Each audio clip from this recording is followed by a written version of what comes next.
Latina presenta.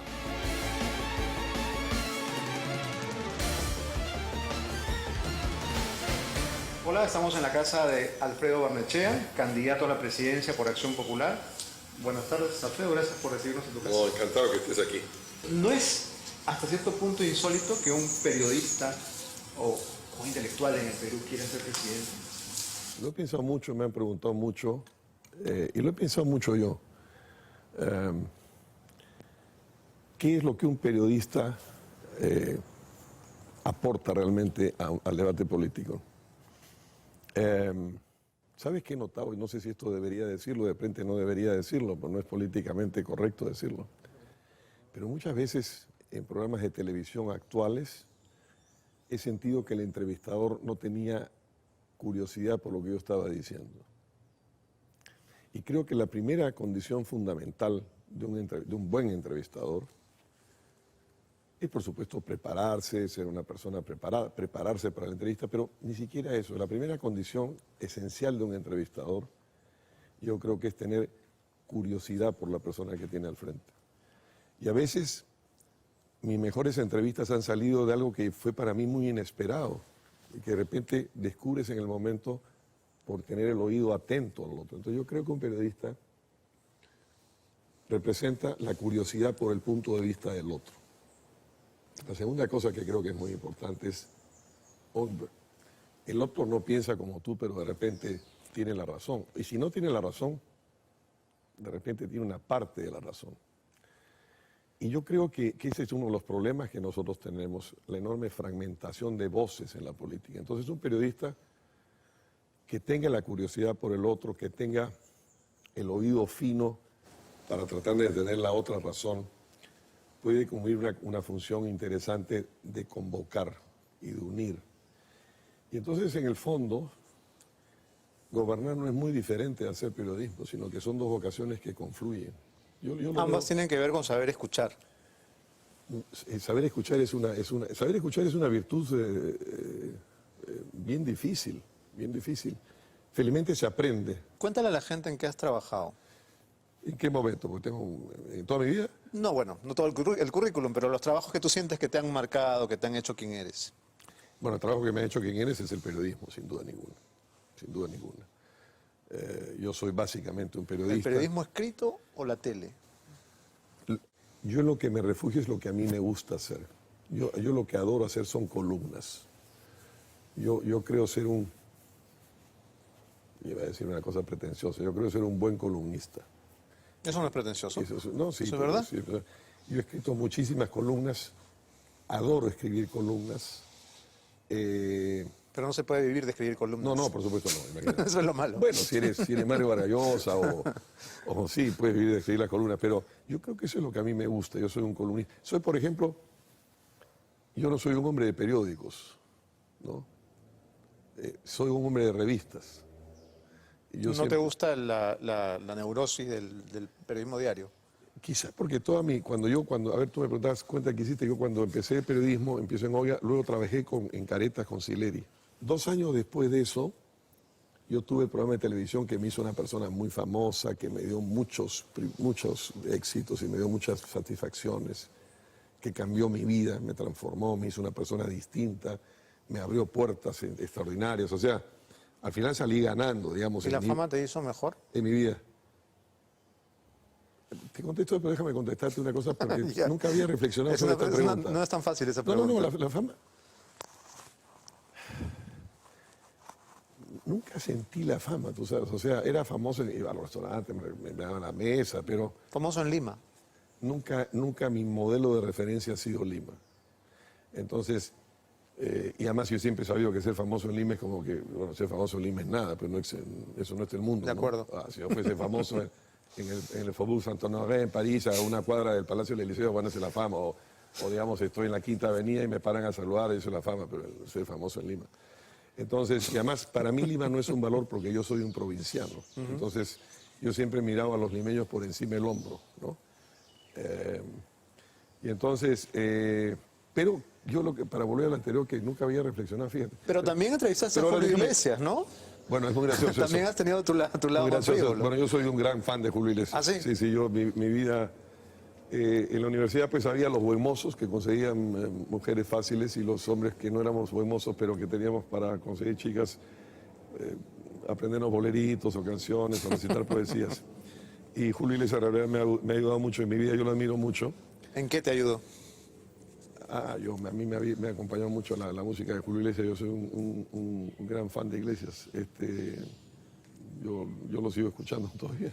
Y yo creí que Julio Iglesias pues no estaba a la altura mía porque yo era un hombre para entrevistar a presidentes. O a Borges, ¿no? O a Borges. Cometí el error de no entrevistarlo. Yo creo que yo hubiera hecho una entrevista fantástica con Iglesias porque además yo lo admiro mucho a Iglesias, me parece.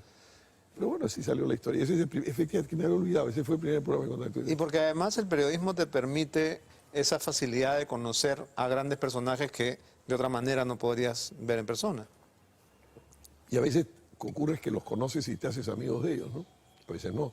Entonces el periodismo a mí lo que me ha dado es la oportunidad de conocer gente extraordinaria. Yo he tenido la suerte de poder conocer gente extraordinaria, ¿no? Tú me hablabas de los programas de televisión, yo en los programas de televisión pues tuve la suerte de conocer a Borges, de conocer yo era amigo de Octavio Paz, o sea, caracho, realmente, por eso es que a veces, no sé si hemos caído o no hemos caído, porque cuando yo hacía un programa de televisión dominical, yo hice una entrevista de 1 hora con Borges. Entonces vinieron los de la televisión, me dijeron, esto es una locura, Borges, nadie lo conoce. Dije, mira, no sé si lo conocen, no lo conocen, pero a mí me importa un cuerno, yo voy a entrevistar a Borges y no voy a tener ningún político. E hice un programa de 1 hora sobre Borges, que será una entrevista tan bonita que pude después usarla en mi libro de entrevistas literarias que se llama Peregrinos de la Lengua. Pero ¿qué fue lo interesante? Que al día siguiente de esa entrevista me encuentro con un taxista y había quedado fascinado con Borges. Entonces, algo pasó en el Perú, quizá algo pasó no solamente en el Perú, sino en todo el mundo, en que hubo como una especie de, ¿cuál sería la palabra? Una especie de... Pacharaquización. De degradación de la cultura, ¿no? Cuando mi mujer siempre me critica y se burla de mí, me dice, oye, estás dedicándole horas a una columna, a nadie le interesa tanto una columna, pero yo realmente siempre que he tenido un púlpito, sea una columna periodística, un programa de televisión, siempre he sentido una gran responsabilidad porque te dan un gran púlpito. ¿Tú sientes que es eso? ¿Es como estar dando un sermón? No es un sermón, pero sí es una clase, sí es una cosa de pedagogía, ¿no? ¿A qué edad conociste a Víctor Raúl Haya de la Torre? En 1969. Debe haber sido, no te puedo decir el mes, pero sí sé que era invierno. Tiene que haber sido junio, julio o agosto. ¿Cómo? ¿En qué circunstancia? Yo estaba en la universidad, yo había entrado a la universidad, yo era muy amigo y soy muy amigo de un sobrino carnal de Haya de la Torre, una persona, como toda la familia de Haya de la Torre, una personas honorables y fantásticas, Agustín Haya de la Torre, me invitó a ver a su tío. Y entonces llegamos, muy interesante, eran 13, yo era el último, y a mí me dice, yo nunca tuve idea de cómo Haya de la Torre sabía eso. Me dijo, tú eres sobrino nieto, me dijo, que hablaba así, ¿no? De Carlos Bustamante y Bailián. Un señor que había muerto muchos años antes que yo hubiera nacido. Le dije, sí, fue de mis primeros seguidores, me dijo. Entonces nunca supe. Y ahí empecé a desarrollar una relación con él. Lo vi mucho y yo hablé mucho con Haya, pues, ¿no? Hablé mucho con Haya. En la época del gobierno de Velasco, él estaba como una especie de exilio interior. Y entonces muchas veces Idiáquez me llamaba, el secretario muy fiel y gran persona de Haya, y me invitaba a ir a Villa Mercedes en la noche. Entonces yo iba los domingos, me quedaba conversando con Haya, ¿no? Que es algo que ya no existe, ¿no? Esta idea de la tertulia, de irte un domingo a conversar con una persona más sabia que tú, creo que ya nadie hace eso. Bueno, se ha perdido la conversación, pero se ha perdido, yo creo, otra cosa más importante que es esta transmisión cultural intergeneracional, ¿no? Entonces, tú estabas sentado con Haya y de repente ella te decía, porque cuando estuve con Román Roland, o porque cuando estaba con Einstein en Princeton, entonces, claro, Haya había conocido a toda esa gente, ¿no? Esas conversaciones con Haya, fantásticas. Esas conversaciones con ella y otras conversaciones que yo tuve después con otro gran peruano, que son también mi otro seminario académico, que son las conversaciones con Belaúnde, ¿no? Pero eran dos personajes muy distintos. Tú con ella podías hablar de todo, de Hegel, de Federico el Grande, de la Revolución Francesa. ¿Y con Belaúnde no? Con Belaúnde solo se hablaba del Perú. Fíjate, es bien curioso porque en realidad Belaúnde tenía una educación más cosmopolita que Aya. Aya tenía la formación de un provinciano, era un trujillano. Estudió en la Universidad de San Marcos, no terminó nunca porque hizo política. Aya luego se exila a México, donde es secretario de Vasconcelos el 24, y se va a Europa, hace la Gran Tour. Hay un momento muy importante, el año 27, que va al Congreso Antiimperialista de Bruselas. Es el primer gran latinoamericano que no sigue a los comunistas, que rompe con los comunistas. Va a Rusia, todo. Pero era un provinciano. Belaúnde, en cambio, como su padre lo exilan a París, Belaúnde se educa en un liceo francés, hablaba un francés perfecto.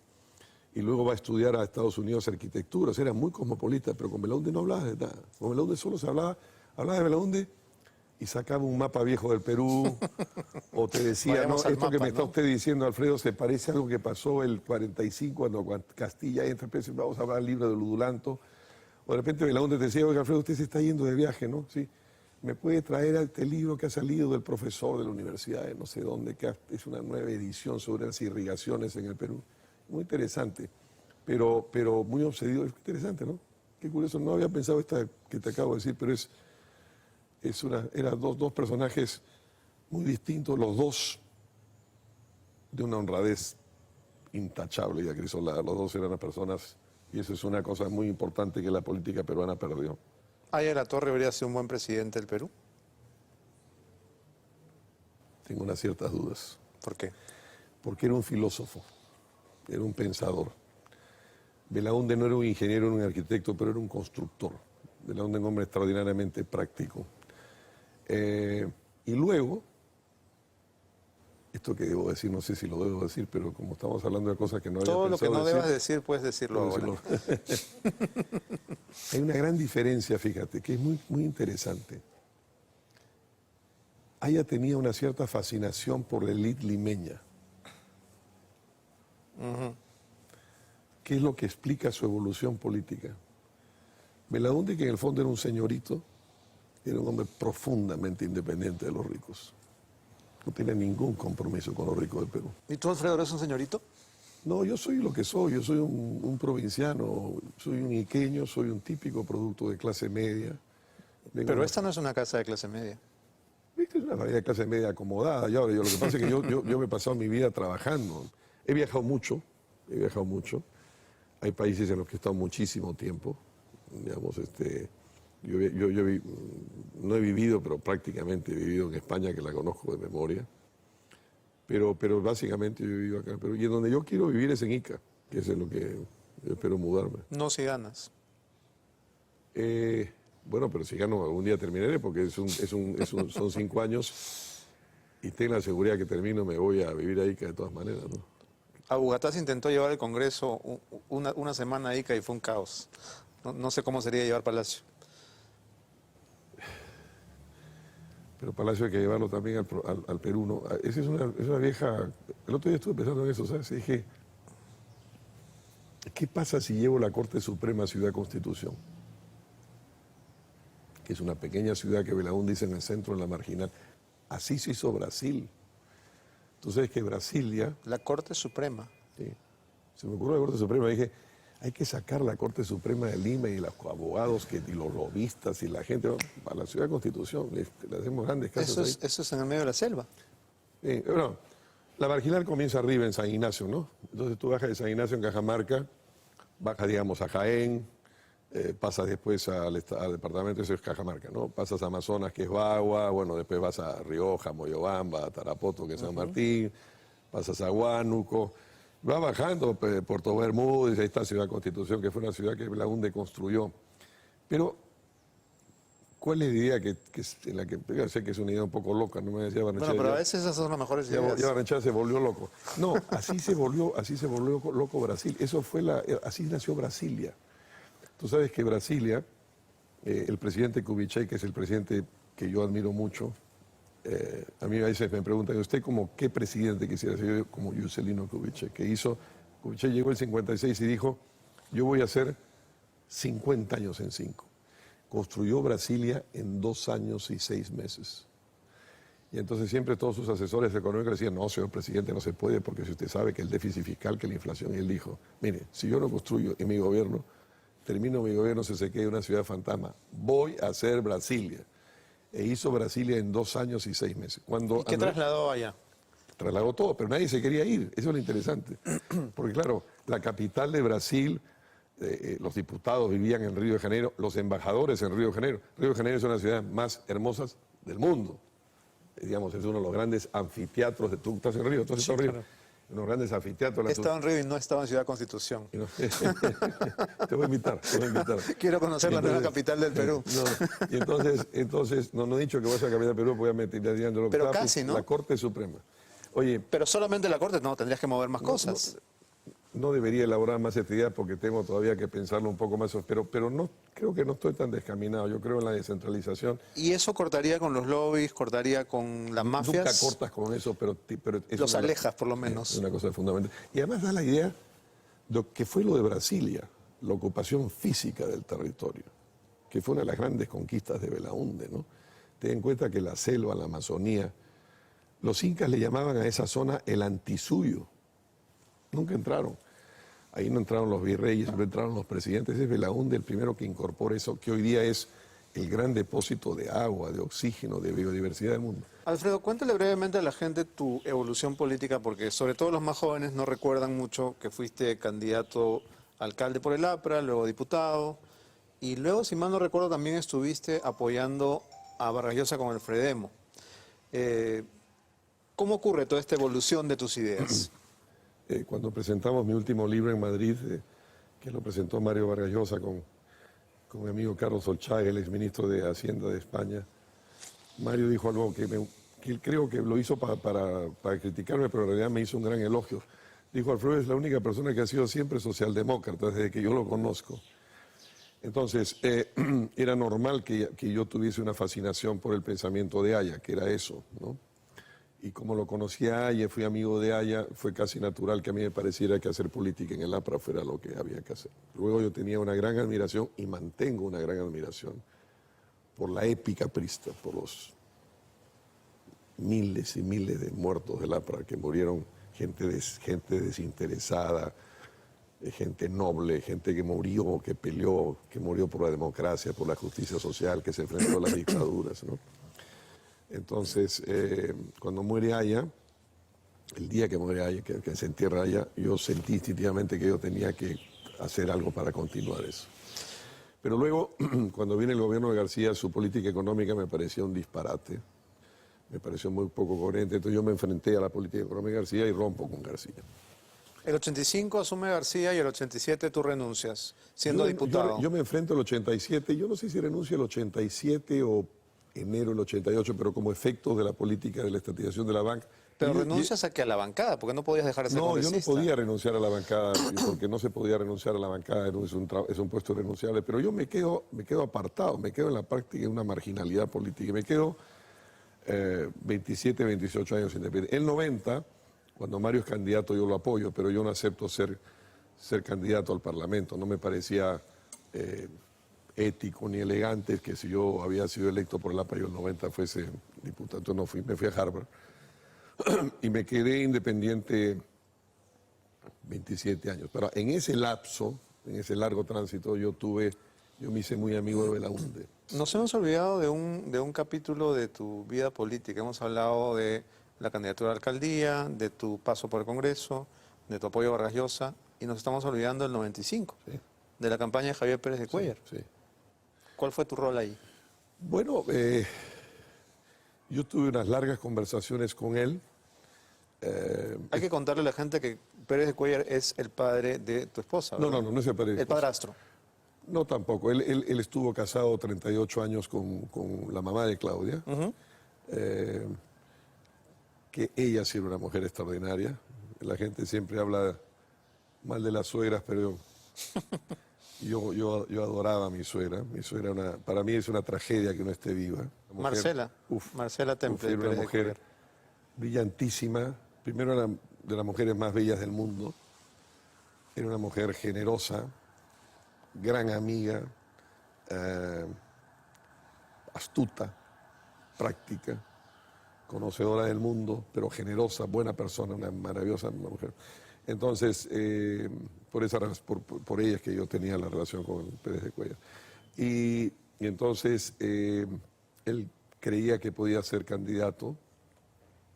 Tuvimos una larga conversación, esto no lo he contado nunca. Hay gente que atribuye a que yo lo impulsé a ser candidato. No, yo pensé que él no le ganaba nunca a Fujimori.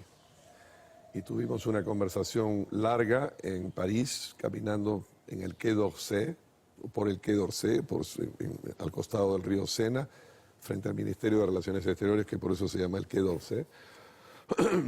Y le dije, bueno, es muy difícil, pero él creía que, entonces, bueno, pero sí, me vas a ayudar, entonces yo por supuesto que sí. Me pareció un acto muy valeroso de Pérez de Cuellar, un acto muy noble de enfrentarse y meterse en política. Además, enfrentarse a un poder omnímodo en ese momento. Entonces me parecía que fue una cosa, digamos, valiosa que se hizo, que hicimos, que es crear una alternativa de contrapeso a ese poder omnímodo que había en ese momento. ¿Cómo fue competir? Pero déjame terminar porque es una cosa importante. Yo organicé ese partido que después derivó y quedó, bueno, UPP. Unión por el Perú, le puse el nombre, lo organicé, yo lo creé. Pero yo no aproveché ese partido, no fui candidato a nada, ¿no? Yo hubiera podido... Pero ¿eras miembro del partido o tampoco? No fui miembro del partido. A pesar de que lo creaste. Sí. ¿Y esa campaña no intervine para nada en las fórmulas parlamentarias que se hicieron. Y por supuesto no acepté ser candidato a nada, ¿no? Porque yo lo que estaba haciendo ahí era un simple servicio cívico de contribuir a luchar contra un régimen que me parecía y me parece que fue una peste para el Perú. Porque los dos grandes pecados para los sistemas de gobierno, en el fondo desde los tiempos de Grecia y de Roma, son la dictadura y la corrupción, y generalmente van juntos. Y eso fue el fujimorismo en el fondo. ¿Cómo fue enfrentarse con el fujimontesinismo en una campaña electoral cuando tenían todos los medios capturados, cuando sabías que el juego iba a ser sucio? Bueno, fue una cosa bastante romántica, fue una campaña también sin apoyos económicos, enfrentado al inmenso poder, controlado por gente de seguridad del Estado que te seguía a todas partes, parecía como una broma. La campaña de Mario fue una campaña intelectualmente más interesante, fue una campaña que creó un clima intelectual distinto en el Perú. Pero yo tuve, no una discusión, fue una discusión, pero le dije, Mario, estás cometiendo un error fundamental que es abandonar el centro. Entonces me acuerdo que Mario me dice, esas son tus ilusiones socialdemócratas, el centro no existe, ¿no? Yo le digo, el centro siempre existe. Entonces yo no estaba, había todo un grupo de mucho empresario, que claro, cuando apenas llegó Fujimori se pasaron todos con zapatos y todo a Fujimori, ¿no? Que rodearon a Mario todo este mundo, del cual precisamente porque yo no soy limeño, y yo soy una persona sin compromiso con los grupos de poder económico, los conozco, los puedo tratar, pero no pertenezco a ese mundo, ni quiero pertenecer.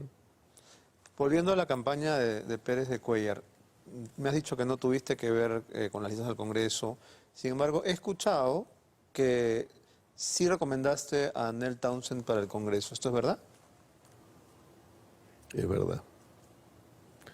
Es verdad. No solamente la recomendó, sino que yo creo... vino alguien a decirme que ella quería ser congresista y me pareció que, bueno, era hija de un hombre que yo había conocido, que había sido un gran parlamentario. Me pareció que es una chica joven, había trabajado para mí como periodista. Sí, yo la recomiendo, sí hice esa recomendación. ¿Fue buena idea?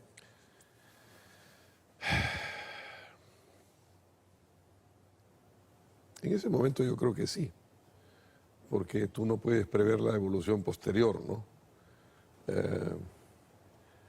Pero en ese momento sí, en ese momento yo creo que fue una decisión, sí. La gente no recuerda que tanto Anel como Josefina son básicamente periodistas. Y ella Las formó... dos trabajaban para mí en Canal 9. Claro, eso es lo que quería recordar.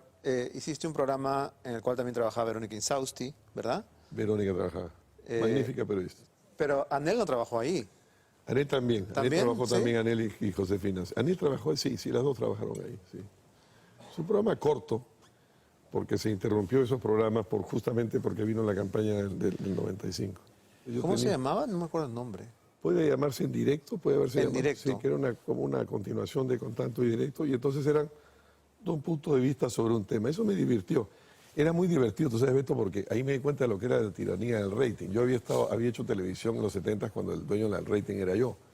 Eran dos canales de televisión, además yo de las 8 de la noche el domingo y yo era el dueño del rating. Entonces, además nunca miré rating, jamás miré rating. No existía, pues, ¿no? No sé, pero yo no lo miraba en todo caso. Qué suerte. Esa fue la última vez que hiciste televisión.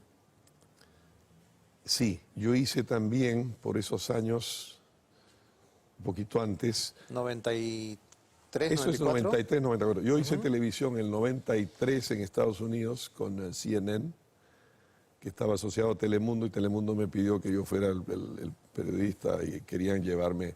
Ya me quisieron pasar a Atlanta como jefe de los, ya no me interesó. Pero desde Miami hice algunas cosas, hice un programa que se pasó en todos los países de América Latina, que fue un debate el día que se inauguraba Clinton. Clinton habló e hizo un debate entre 3 presidentes de América Latina. Pero sí, pero la televisión Pero lo interesante de la televisión, lo que me gusta de la televisión es quizá ese tipo de formatos de conversación. Mucho se criticó, Alfredo, la televisión de los años de Fujimori porque, todos lo sabemos, había canales comprados, etcétera. Sin embargo, ahora creo que no está siendo equitativa con los candidatos y creo que tú estarás de acuerdo conmigo. Hay como modas, ¿no? Como oleadas de que una semana se van corriendo detrás de uno, otra semana detrás del otro, pero igual da la sensación de que los canales tienen sus engreídos. ¿Qué sientes tú? Yo te podría contestar, a mí me han invitado últimamente. Mira, a ver, vamos al fondo del tema. Yo creo que acá hay problemas más profundos. Oye, pero yo como candidato esto es una cosa que no puedo hablar porque esto es poco... Como periodista. Como periodista, yo no soy periodista, soy candidato a la presidencia, tengo que ganar votos y tengo que ganar la presidencia. Porque hay que cambiar este país. Pero yo creo que hay muchos problemas envueltos en tu pregunta. El primero son los intereses.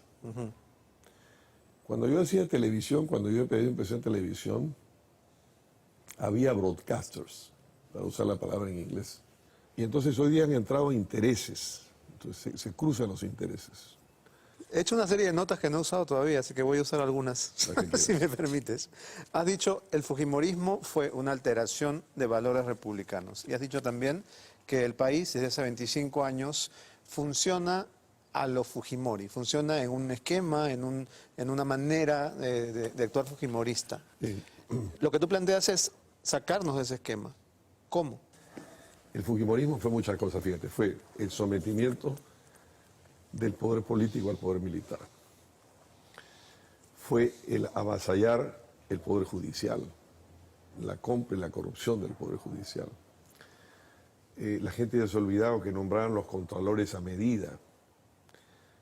Para no hablarte cuando con unas maletas abiertas con dinero que no se sabía de dónde compraron la línea editorial de las televisiones, la gente firmaba contratos vendiendo la línea editorial, ¿tú te acuerdas de eso? Perfectamente, ¿cómo olvidarlo? Entonces, oye, esto es una cosa muy grave, esto es una cosa muy grave.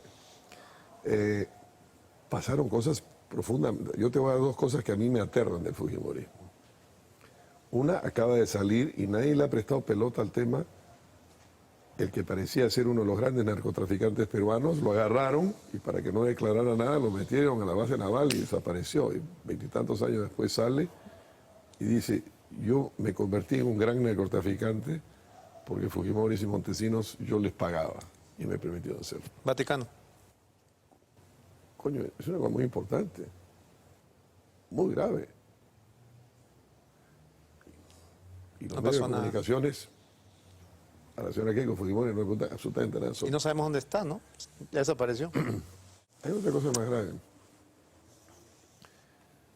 Yo tenía mucha simpatía por Susana Iguchi. Me pareció una mujer interesante, valerosa, una profesional. Y un día la vi en la televisión y la vi completamente alterada, ¿no? Bueno, resulta que ella misma ha hecho la denuncia de que la torturaron, le pusieron picana eléctrica, le pusieron electroshocks. Y esto es verdad, no es verdad, ¿en qué quedó esto?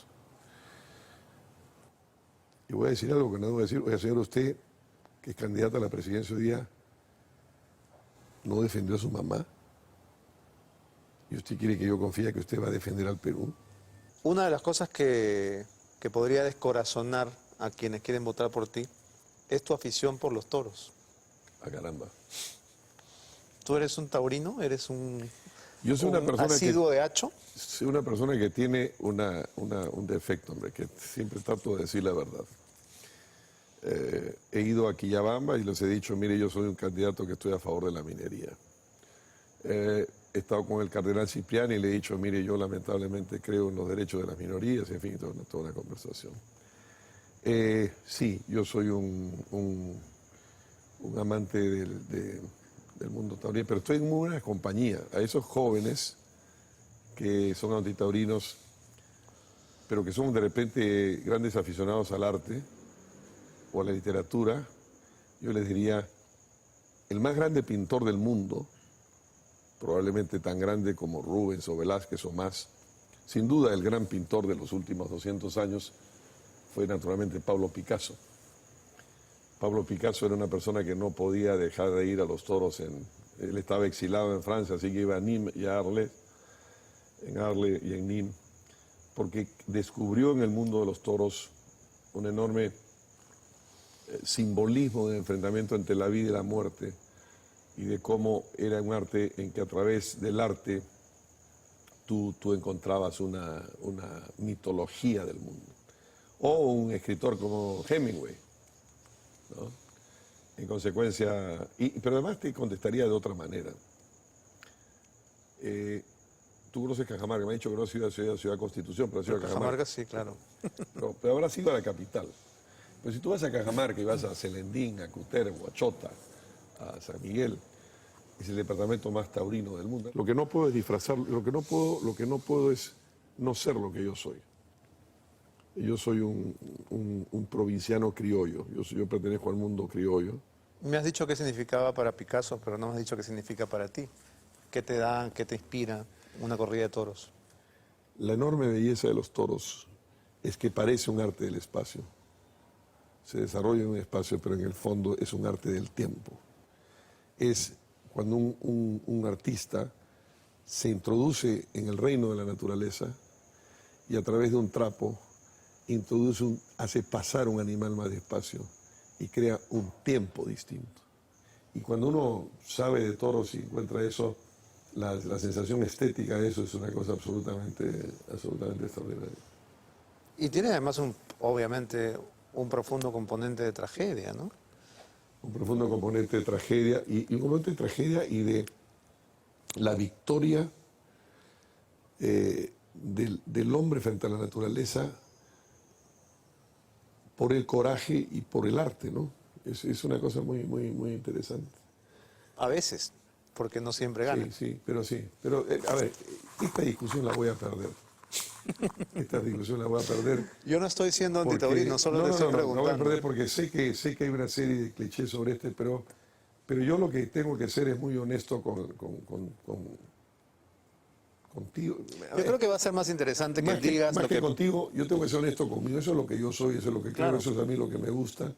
La otra duda que también han manifestado la gente que está empezando a ver tu candidatura, sobre todo la gente joven, es que el hecho de que seas básicamente un intelectual, que tu maravillosa biblioteca haya salido reseñada en un libro de las mejores bibliotecas del Perú, y etcétera, y con toda justicia, Pierdo votos cada vez que le enseño, ¿no? Puede, Yo voy a empezar a claro. apuntar mis libros. puede dar Parece la que está de moda no leer sensación... libros.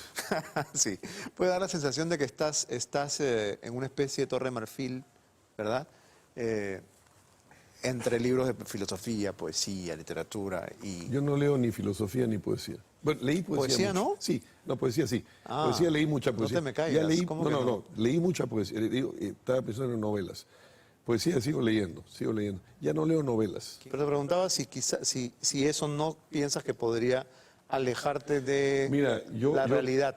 A ver, es que eso tiene que ver también con la imagen que la gente se ha hecho de la política. O de ti. Pero olvídate de mí por el momento. Y pensemos, los grandes políticos de América Latina, los grandes presidentes de América Latina, los que cambiaron América Latina, eran intelectuales. Eran hombres a los que les preocupaban las ideas. El mundo de los grandes presidentes era siempre un mundo de cultura. ¿Hace cuánto que no tenemos un presidente intelectual? Es muy difícil contestar la pregunta porque Belaúnde no era propiamente un intelectual, era un arquitecto, pero era un hombre de libros, era un hombre de estudios. Los grandes creadores de los grandes movimientos políticos de América Latina, el fundador del APRA era básicamente un intelectual. Alan García. Alan García es un hombre sin duda yo diría que es un intelectual también, es un hombre muy culto, es un hombre con cultura. ¿Sigue siendo su amigo? No lo sé, yo tengo una relación de respeto con él. Cuando estoy con él me converso, me divierte, es un hombre inteligente, culto. Tengo muchas discrepancias con él, pero siempre las conversaciones con García siempre están a un nivel que muy distinto al resto de los políticos, ¿no?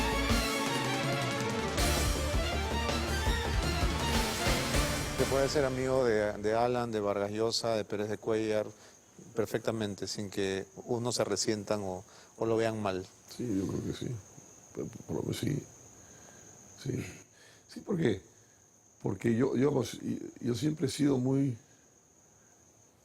con lo que volvemos al principio de la conversación, muy respetuoso del punto de vista del otro, ¿no?